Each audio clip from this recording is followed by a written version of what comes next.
رسول اللہ صلی اللہ علیہ وآلہ وسلم نے ارشاد فرمایا، جب ایک مسلمان اپنے اہل و عیال پر ثواب حاصل کرنے کی نیت سے مال خرچ کرتا ہے تو وہ مال اس کے لیے صدقہ بن جاتا ہے۔ ایک دینار جسے تم نے اللہ تعالیٰ کے راستے میں خرچ کر دیا، ایک وہ دینار جسے تم نے کسی غلام کی آزادی میں صرف کر دیا،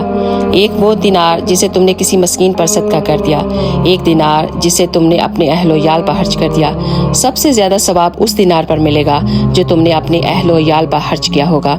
آپ صلی اللہ علیہ وسلم نے فرمایا، وہ 7 افراد جنہیں اللہ تعالیٰ اس دن سایہ مہیا فرمائے گا جس دن اس کے سائے کے سوا کوئی سایہ نہ ہوگا، ان میں سے ایک آدمی وہ ہوگا جو اس قدر چھپا کر صدقہ کرتا ہے کہ اس کے بائیں ہاتھ کو بھی دائیں ہاتھ کے خرچ کرنے کا پتہ نہیں چلتا۔